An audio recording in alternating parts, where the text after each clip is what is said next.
سورۃ النصر، اس صورت میں آپ جان سکیں گے سورۃ النصر کا تعارف، سورۃ النصر کا مرکزی خیال، سورۃ النصر کا بامحاورہ ترجمہ اور فہم۔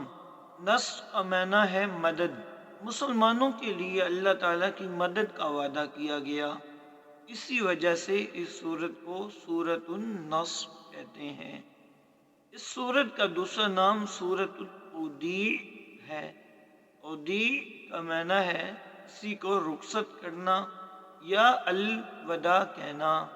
حضرت عائشہ صدیقہ رضی اللہ تعالی عنہ فرماتی ہیں کہ رسول اللہ صلی اللہ تعالی علیہ وآلہ وسلم سورۃ النصر کی نازل ہونے کے بعد لمبی لمبی نمازیں پڑھتے تھے۔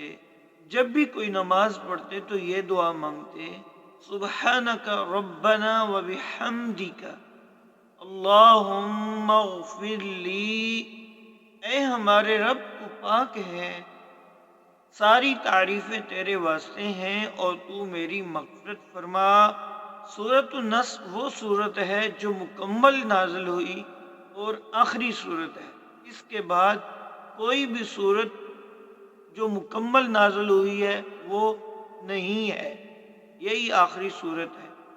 اور سب سے پہلے مکمل نازل ہونے والی جو صورت ہے وہ سورۃ الفاتحہ ہے۔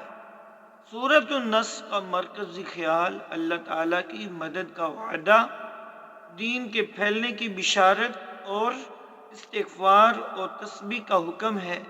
اس صورت میں بتایا گیا کہ اہل ایمان کو فتح مکہ کے ساتھ ساتھ اور بھی فتوحات حاصل ہوں گی، اللہ عز و جل کا دین غالب ہوگا، لوگ بڑی تعداد میں دین میں شامل ہوں گے۔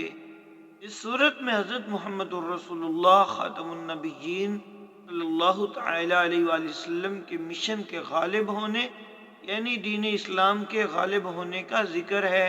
اس صورت میں حضرت محمد الرسول اللہ خاتم النبیین صلی اللہ علیہ وآلہ وسلم کو تسبیح اور استغفار کرنے کا حکم ہے۔ حضرت محمد الرسول اللہ صلی اللہ تعالی علیہ وآلہ وسلم ہر طرح کے گناہوں سے پاک اور معصوم ہیں۔ اس کے باوجود اللہ عز و جل نے حکم ارشاد فرمایا کہ اے محبوب صلی اللہ علیہ وآلہ وسلم میری تسبیح بیان کرو اور مجھ سے استغفار کرو۔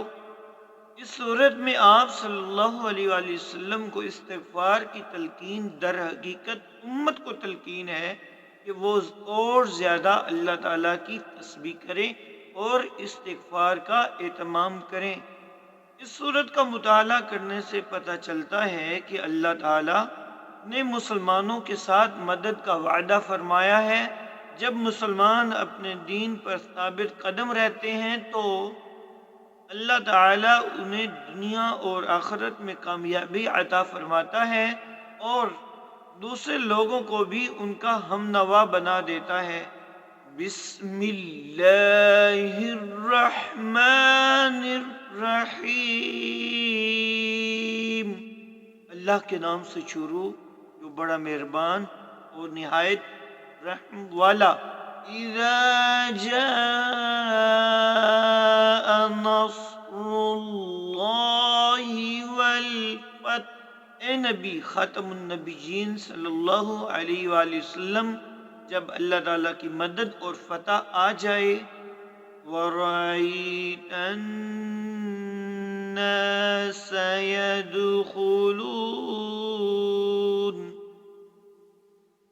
يَدْخُلُونَ فِي دِينِ اللَّهِ أَفْوَاجًا،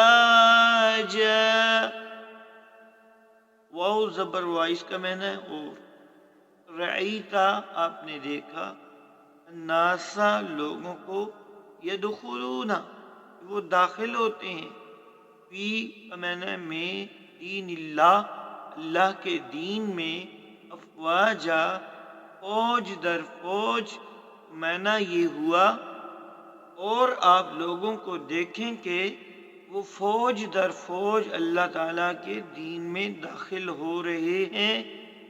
فَسَبِّحْ بِحَمْدِ رَبِّكَ فاستغفر، تو آپ اپنے رب کی حمد کے ساتھ تسبیح بیان کیجئے اور اس سے استغفار کیجئے۔ انہ کان توابا، بے شک وہ بہت زیادہ توبہ قبول کرنے والا ہے۔ مشق: درست جواب کی نشاندہی کریں۔ سورۃ النص میں حکم دیا گیا ہے تسبیح اور استغفار کا۔ سورۃ النص میں مدد کا وعدہ کیا گیا ہے مسلمانوں سے۔ نص کا معنی ہے مدد۔ سورۃ النص کا دوسرا نام ہے سورۃ التودیع۔ سب سے آخر میں نازل ہونے والی مکمل سورت کا نام سورۃ النص ہے۔ مختصر جواب دیجئے۔ ان جواب کو لینے کے لیے ویڈیو کو دوبارہ دیکھیں۔ تفصیلی جواب ان کے لیے بھی ویڈیو کو دوبارہ دیکھیں۔ پوری دنیا میں اسلام کے پھیلنے کی کیا وجہ ہے، اس موضوع پہ تحقیق کیجئے، یہ آپ کا کام ہے۔ طلباء کو فتح مکہ کے بارے میں بتائیے، تو آپ اپنی کلاس کے استاد سے کہیں کہ وہ ہمیں فتح مکہ کے بارے میں ضرور بتائے۔